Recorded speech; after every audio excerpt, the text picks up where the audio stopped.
नमस्कार, मैं हूं मनोज मनु। हाजिर हूं इंडिया न्यूज पर सबसे नया शो बड़ी बात लेकर। इस बुलेटिन में बात करेंगे उन खबरों की जिनका सीधा सरोकार आपसे है। बड़ी बात में बात होगी बजट की। साथ ही आपको बताएंगे कि क्यों बिहार विधानसभा में नीतीश कुमार आपा खो बैठे, और बात होगी मध्य प्रदेश छत्तीसगढ़ में उफनती नदियों की। साथ ही दिल्ली की संसद में किसान क्या करने पहुंचे और क्यों नेपाल में क्रैश हो गया हवा में लहराता हुआ प्लेन। तो चलिए शुरू करते हैं बड़ी बात।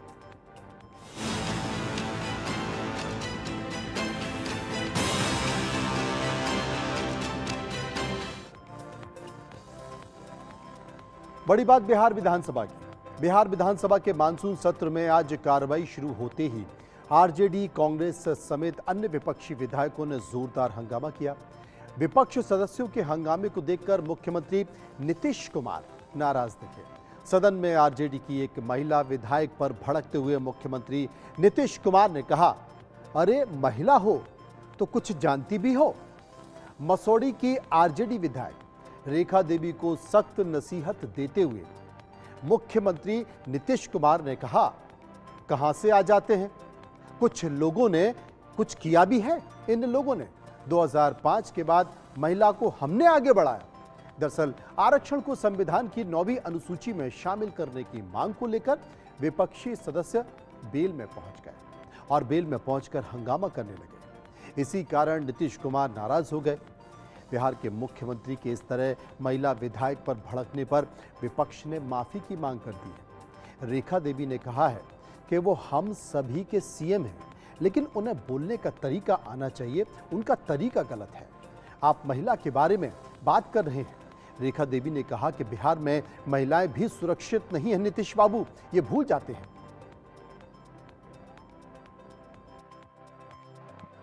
अरे महिला हो, कुछ जानती नहीं हो। महिला को अरे अरे अरे बोल रही है, कहां से आते। इन लोगों के साथ जो है, ये लोग कोई महिला को आगे बढ़ाया था।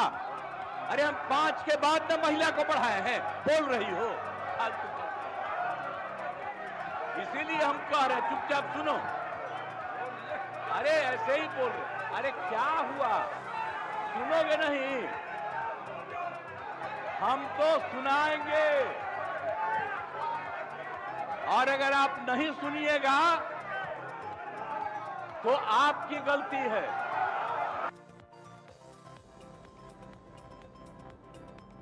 बड़ी बात संसद से भी आई है। लोकसभा में विपक्ष के नेता राहुल गांधी ने आज संसद परिसर में किसान नेताओं से मुलाकात की। किसान नेताओं का 12 सदस्यीय प्रतिनिधिमंडल राहुल गांधी से मिला।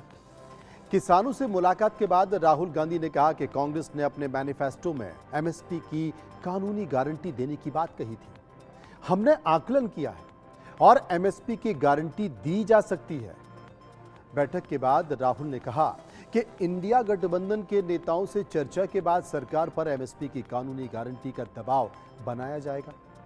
राहुल गांधी ने आरोप लगाया कि किसानों को संसद भवन में एंट्री नहीं दी जा रही थी और काफी देर बाद उन्हें संसद में आने की परमिशन मिली है। एमएसपी गारंटी को लेकर किसान हरियाणा और राजस्थान के शंभू बॉर्डर पर जमे हुए हैं और 15 अगस्त को ट्रैक्टर रैली का भी ऐलान किया गया है।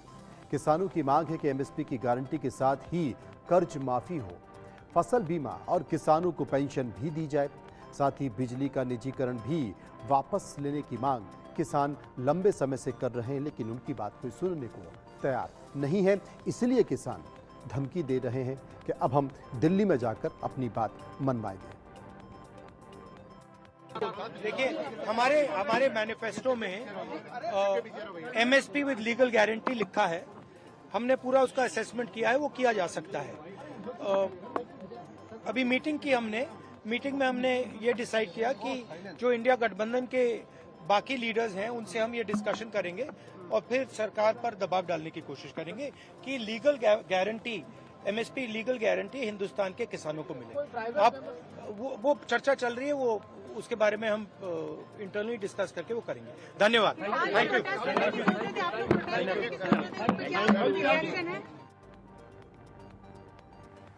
जो ਦੋਵਾਂ ਫੋਰਮਾਂ ਦੇ 12 ਆਗੂ ਸਹਿਬਾਨਾਂ ਨੇ ਸ਼੍ਰੀ ਰਾਹੁਲ ਜੀ ਨਾਲ ਅੱਜ ਵਫਦ ਦੇ ਰੂਪ ਵਿੱਚ ਮੁਲਾਕਾਤ ਕੀਤੀ ਹੈ 30 ਮਿੰਟ ਤੋਂ ਉੱਪਰ।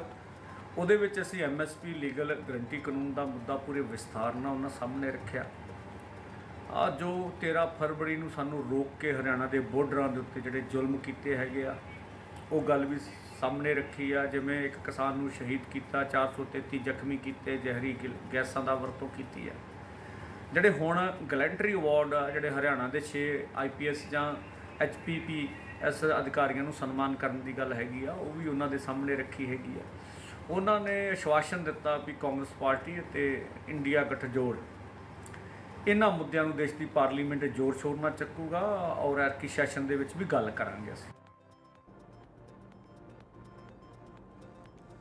आइए बात कर लेते हैं शादियों की बड़ी बात की। जी हाँ, शादी विवाह हर परिवार के लिए खुशी का मौका होते हैं, लेकिन किसानों के लिए शादी ब्याह बोझ बनते जा रहे हैं।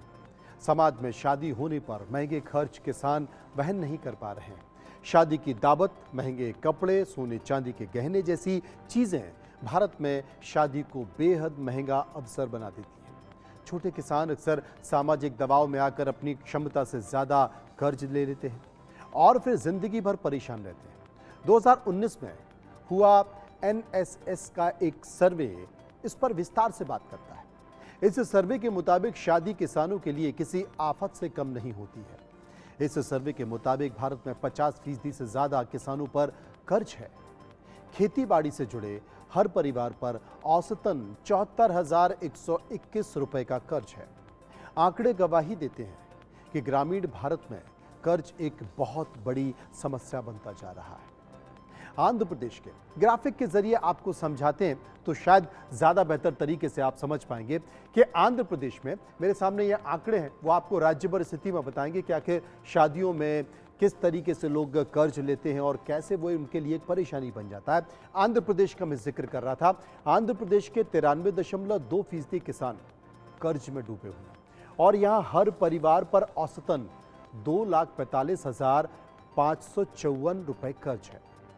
हरियाणा के 47.5% किसान कर्ज में डूबे हुए हैं और यहाँ औसतन 1,83,000 रुपए कर्ज है। कर्नाटक के 67.6% किसान, ये 100 में से बता रहा हूँ आपको, 100 में से 67.6% किसान, जो कि आप इसमें आंकड़ों के जरिए भी देख सकते हैं, ग्राफ के जरिए भी देख सकते हैं, वो कर्ज में डूबे हुए हैं। यहाँ औसतन कर्ज 1,26,000 रुपए है।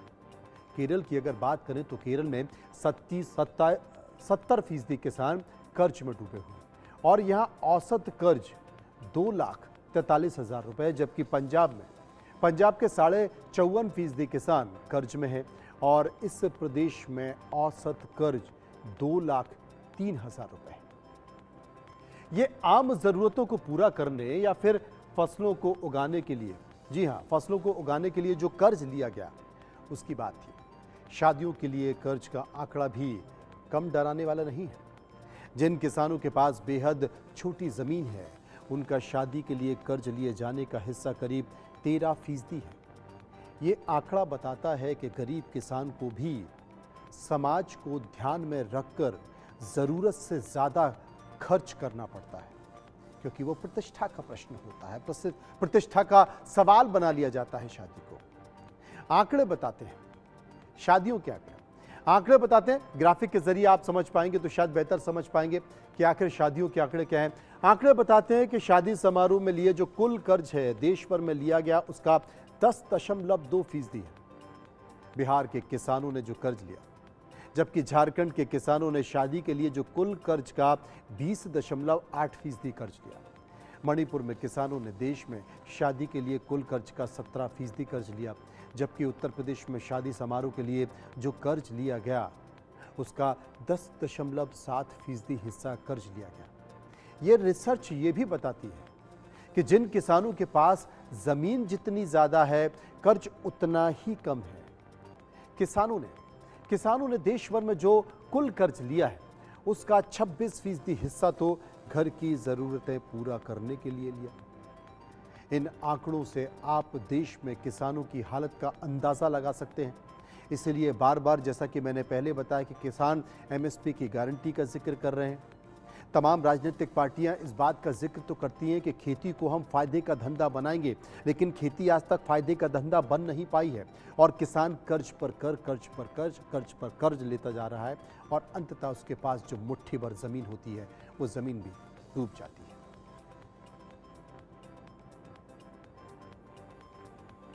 बारिश की बड़ी बात। जी हां, मध्य प्रदेश और छत्तीसगढ़ में भारी बारिश से नदियां उफान पर हैं। कोरबा में भारी बारिश के बाद गेबरा कोयला खदान के आसपास पानी का तांडव करता नजर आ रहा है।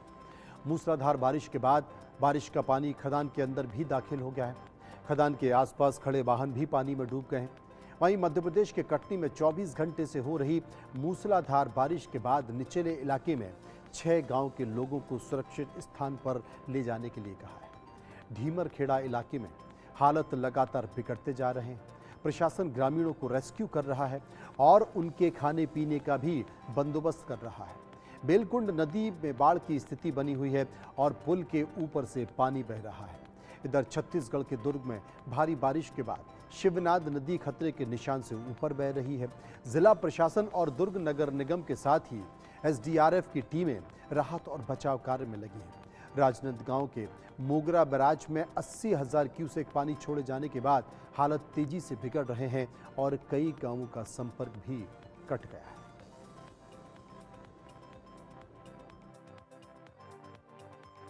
आप देख रहे हैं लगातार बारिश का दौर जारी है। दुर्ग जिले में भी जो है मानसून के आगमन के बाद काफी दिनों बाद यह बारिश हुई है और यह बारिश की स्थिति अब विकराल रूप लेते जा रही है। दुर्ग में हमारे पीछे आप जो देख रहे हैं शिवनाथ नदी है। शिवनाथ नदी में जो है राजनांदगांव के मोगरा बैराज से जो है लगातार पानी छोड़ा जा रहा है। बताया जा रहा है कि कल रात तक लगभग 80,000 क्यूसेक तक पानी छोड़ दिया गया है। अब इसकी स्थिति जो देख रहे हैं, शिवनाथ नदी के जो तटवर्ती गांव हैं वहां पर बाढ़ की स्थिति निर्मित हो रही है। बार बार जो है जिला प्रशासन जो है अलर्ट जारी कर चुका है कि वो लोग जो है पानी के करीब न जाएं, नदी के करीब न जाएं, स्थिति कोई भी बिगड़ सकती है। लगातार जो है जिला प्रशासन एवं एसडीआरएफ की टीम जो है लोगों को बचाने में लगी हुई है। दुर्ग जिले की बात करें तो अभी लगभग एसडीआरएफ की टीम ने रेस्क्यू करके लगभग जो है 25 से लोगों को यहाँ से बचाया हुआ है। 25 से 40 लोगों को बचा चुका है। कुछ दिन पहले जो है थनौद में जो है भारतमाला प्रोजेक्ट के तहत जो काम चल रहा था उसमें मजदूर फंस गए थे। उसके बाद कल ही जो है चगोरी गांव में जो है 10 से 12 मजदूर जो है टापू में फंस गए थे, जिसे रात में रेस्क्यू करके उन्हें बचा लिया गया है। इसके साथ ही जो है यहाँ पर देखा जाए व्यवस्था की जो लोगों को बचाने के लिए, बाढ़ की स्थिति से को रोकने के लिए, तो यहाँ पर पुलिस प्रशासन और एसडीआरएफ की टीम की ओर से 2-2 जवान तैनात किए गए हैं लोगों को बाढ़ तक आने के लिए, हम नदी तक पहुँचने के लिए, रोकने के लिए। लेकिन अगर स्थिति कोई विपरीत निर्मित होती है तो उसके लिए यहाँ पर कोई टीम तैनात नहीं की गई है। उसके अलावा देखा जाए तो यहाँ पर हम लंबे समय से सीसीटीवी कैमरा वगैरह की बात की जाती है, लेकिन आज तक इस नदी के आसपास सीसीटीवी कैमरा नहीं लग पाया जिससे स्थिति पर नियंत्रण रखा जा सके। लगातार जो है अलर्ट जारी किया गया है भारी बारिश को लेकर। आज चूंकि सुबह से रात में थोड़ी बारिश कम थी, सुबह बारिश बंद थी, इसलिए थोड़ा स्थिति नियंत्रण में थी। अब फिर से बारिश शुरू हो चुकी है और आप देख सकते हैं नदी के जो बाढ़ का पानी जो है काफ़ी बढ़ चुका है और यह स्थिति कुछ देर में और विकराल रूप लेगी क्योंकि 80,000 क्यूसेक से अधिक पानी नदी में छोड़ा जा चुका है। और आइए बात करते हैं महाराष्ट्र में मानवता की बड़ी बात। महाराष्ट्र के ठाणे में पुलिस ने 23 साल की एक महिला को अरेस्ट किया है। महिला पर आरोप है कि उसने फर्जी दस्तावेज के जरिए पासपोर्ट बनवाया और फिर पाकिस्तान का वीज़ा हासिल कर पाकिस्तान घूम आई। आरोपी महिला का नाम नगमा नूर महमूद अली उर्फ सनम खान है। वो ठाणे के बर्तक नगर की रहने वाली है। महिला ने नाम बदलकर लोकमान्य नगर केंद्र से पहले आधार कार्ड बनवाया, फिर पैन कार्ड और अपनी बेटी का बर्थ सर्टिफिकेट भी हासिल कर लिया। इसके बाद इन फर्जी दस्तावेजों के आधार पर महिला ने पासपोर्ट का आवेदन किया और उसे पासपोर्ट भी मिल गया।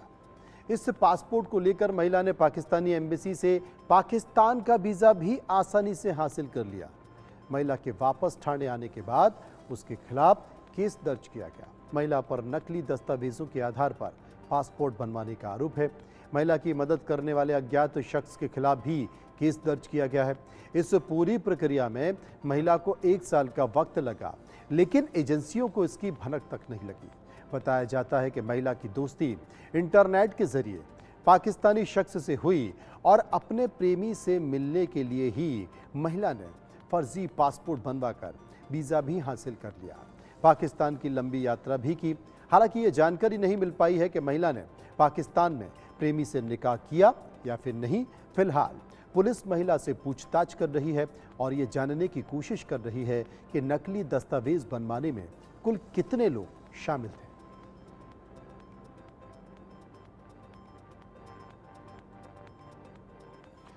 दुनिया भर में पासपोर्ट के लिए पासपोर्ट रैंकिंग जारी हो गई है। इस रैंकिंग में सिंगापुर का पासपोर्ट सबसे ताकतवर बताया गया है, जबकि भारत इस लिस्ट में 82वें नंबर पर है। भारत के पासपोर्ट होल्डर्स दुनिया के 58 देशों में वीजा फ्री एंट्री कर सकेंगे, जबकि सिंगापुर के पासपोर्ट पर दुनिया में 195 देशों में वीजा फ्री एंट्री मिलती है।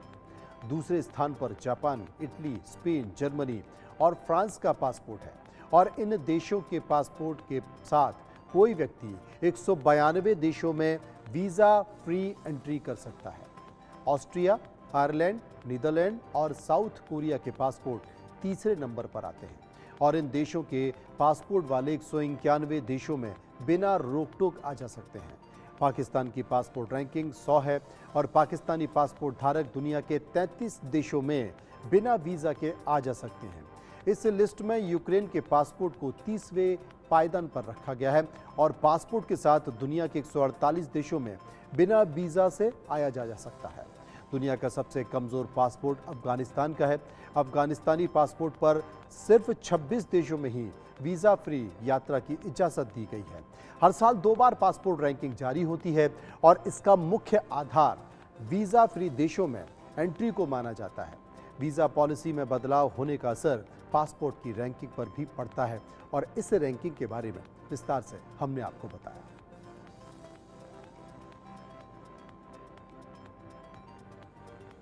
अब विमान क्रैश की बड़ी बात। नेपाल की राजधानी काठमांडू में एक विमान क्रैश में 18 लोगों की मौत हो गई है, जबकि एक पायलट एम शाक्या गंभीर रूप से घायल हुआ है और उसका अस्पताल में इलाज चल रहा है। इस विमान ने काठमांडू के तिरुभुवन एयरपोर्ट से उड़ान भरी थी और प्लेन पोखरा जा रहा था। सुबह 11 बजे विमान ने उड़ान भरी और कुछ ही देर में ये विमान क्रैश हो गया। क्रैश हुआ विमान सौर्य एयरलाइंस का था। हादसे में जान गंवाने वाले 17 लोग सौर्य एयरलाइंस के ही कर्मचारी थे, जबकि विमान में 2 क्रू मेंबर भी थे। 21 साल पुराने इस विमान को मरम्मत और टेस्टिंग के लिए पोखरा ले जाया जा रहा था। दुर्भाग्य देखिए कि हादसे के तुरंत बाद रेस्क्यू टीम मौके पर पहुंची और एक पायलट को जिंदा बचा लिया। विमान के CDR और फ्लाइट डेटा रिकॉर्डर को बरामद कर लिया गया है और हादसे की वजह का पता लगाया जा रहा है। हादसे के चश्मदीदों का मानना है कि विमान के टेक ऑफ करते वक्त भी दिक्कतें नजर आ रही थी, लेकिन ऐसा लगा था कि विमान में कोई झटका लगा हो और इसके कुछ देर बाद ही विमान क्रैश हो गया।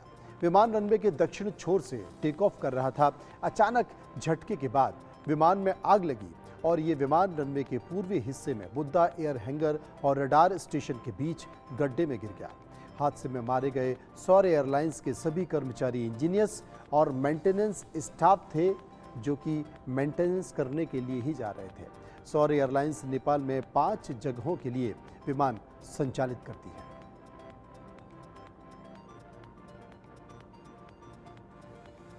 बेंगलुरु पुलिस ने बाइक चोरी की कई वारदातों को एक साथ सुलझाने का दावा किया है। पुलिस ने बाइक चोर को भी अरेस्ट किया है, लेकिन बाइक चोरी की जो वजह सामने आई है वो चौंकाने वाली है। बाइक चोर बीते लंबे वक्त से बाइक को चोरी कर बेचने का काम कर रहा था, लेकिन उसने चोरी की कमाई अय्याशी में नहीं उड़ाई, बल्कि एक कैंसर पीड़ित के इलाज पर खर्च की है। बाइक चोर के दोस्त की बीवी को कैंसर है। कुछ वक्त पहले चोर की पत्नी उसे छोड़कर चली गई और तब दोस्त और उसकी पत्नी ने ही आरोपी चोर को संभाला था। पकड़े गए चोर का नाम अशोक उर्फ एप्पल है। एप्पल नाम इसलिए पड़ा क्योंकि बाइक चोरी से पहले वो बेंगलुरु में ही फल बेचने का काम करता है। बाइक चोर अशोक का टारगेट सिर्फ KTM और बजाज पल्सर बाइक ही होती थी। कुछ दिन पहले अशोक और उसके साथी ने बेंगलुरु के गिरिनगर में एक सॉफ्टवेयर इंजीनियर की बाइक चुराई थी। इस मामले की जांच करते हुए ही पुलिस को अशोक के बारे में पता चला। अशोक के रिकॉर्ड खंगाले गए तो पता चला कि उसके खिलाफ बाइक चोरी के 15 केस पहले से दर्ज हैं। एक अन्य मामले में अशोक जेल भी गया है और 1 महीने पहले ही जेल से रिहा हुआ। आरोपी अशोक ने पूछताछ में बताया कि चोरी से कमाए गए सारे पैसे उसके दोस्त की पत्नी के ब्रेस्ट कैंसर इलाज में खर्च किए जाते हैं। अशोक का दोस्त भी आदतन अपराधी है और वो भी बाइक चोरी का काम करता है। सतीश के खिलाफ भी चोरी और डकैती के करीब 40 केस दर्ज हैं। चोरों के पास से 10 बाइक भी बरामद की गई है।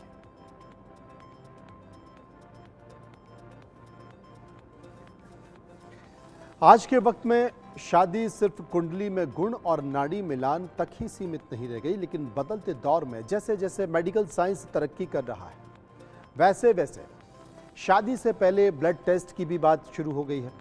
अब डॉक्टर खुद कहते हैं कि शादी से पहले कुछ ब्लड टेस्ट कराने से जीवन ज़्यादा सुखमय होता है। कम से कम कुछ गंभीर बीमारियों का पता चल जाता है, आप उससे बच जाते हो। अब डॉक्टर कहते हैं कि शादी से पहले करीब 10 टेस्ट जो कि हर कपल को करा लेने चाहिए। डॉक्टर की माने तो सबसे पहले blood group RH factor test कराने चाहिए, यानी कि ब्लड ग्रुप पॉजिटिव या फिर नेगेटिव फैक्टर है। इसके अलावा ग्राफिक के जरिए आपको समझाता हूं, शायद ज़्यादा बेहतर तरीके से समझ सकते हैं, क्योंकि ये आप समझेंगे तो बहुत सारी चीज़ें आसानी से आपको समझ में आ जाएंगी कि ये क्यों ज़रूरी है। इसके अलावा STD टेस्ट कराना चाहिए, जो कि सेक्सुअली ट्रांसमिटेड बीमारियों के लिए होता है। इसके अलावा HIV टेस्ट बेहद ज़रूरी है, जो बताता है कि आपका पार्टनर पहले से HIV पॉजिटिव तो नहीं है। हेपेटाइटिस, फर्टिलिटी टेस्ट और थैलेसीमिया स्क्रीनिंग भी कुछ ज़रूरी टेस्ट हैं। इसके अलावा मेंटल हेल्थ असेसमेंट और रुबेला इम्यूनिटी टेस्ट के साथ ही कैंसर स्क्रीनिंग टेस्ट भी करा लेना चाहिए। ये बताते हैं कि आपके पार्टनर को कैंसर तो नहीं है या कैंसर होने की कोई संभावना तो नहीं है। थैलेसीमिया ब्लड टेस्ट कराना भी बेहद ज़रूरी है। थैलेसीमिया एक ब्लड डिसऑर्डर है जिसका परमानेंट इलाज अब तक नहीं मिला है। थैलेसीमिया से पीड़ित माँ या पिता से ये बीमारी बच्चे में होने की संभावना होती है। वहीं हेपेटाइटिस B और हेपेटाइटिस C का टेस्ट भी करा लेना चाहिए, जो कि बेहद ज़रूरी है। ये बीमारियां भी मेडिकल साइंस में ठीक नहीं होती हैं, बस इनके बढ़ने की रफ्तार कम की जा सकती है। हेपेटाइटिस सीधे लिवर का अफेक्ट करती है। अमिताभ बच्चन भी दशकों से हेपेटाइटिस से पीड़ित हैं, लेकिन अपने लाइफ स्टाइल की बदौलत उनका लिवर अब भी काम कर रहा है।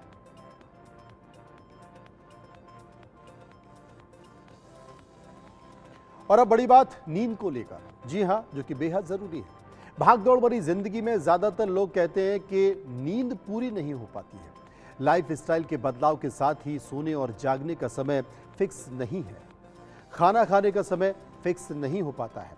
नींद पूरी नहीं होने से पूरा दिन थकान रहता है।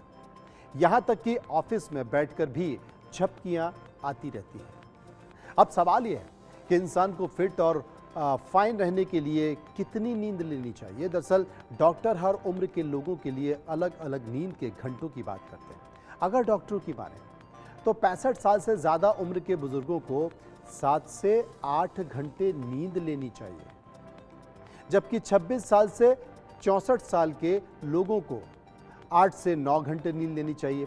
ग्राफिक के जरिए समझिए, आपको बेहतर समझ आएगा, जो कि मेरे पीछे है तो आप ज़्यादा अच्छे से समझ सकते हैं।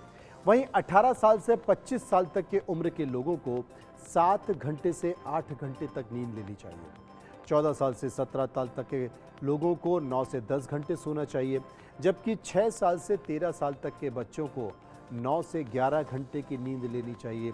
3 साल से 5 साल तक के बच्चों को 10 से 13 घंटे तक नींद लेनी ही चाहिए, जबकि 1 साल से 2 साल के बच्चों को 14 घंटे तक सोना चाहिए, और करीब करीब बच्चे सोते भी हैं। और 1 साल से छोटे बच्चों को 14 से 17 घंटे तक सोना चाहिए। इनमें यह भी ज़रूरी है कि आप गहरी नींद लें। यदि आप गहरी नींद नहीं ले पा रहे हैं तो डॉक्टर की सलाह ज़रूरी है, क्योंकि नींद पूरी ना होना अवसाद का कारण भी माना जाता है। रात में सोने का समय फिक्स करें, जिससे सुबह उठने का समय खुद ब खुद फिक्स हो जाएगा। और कोशिश करें कि रात में जल्दी सो जाएं और सुबह जल्दी उठें। वीकेंड पर भी इस आदत में बदलाव ना करें। यदि मौका मिले तो दिन के वक्त भी कुछ देर की नींद ले सकते हैं, जो आपको काम के दौरान भी तरोताज़ा रख सकती है।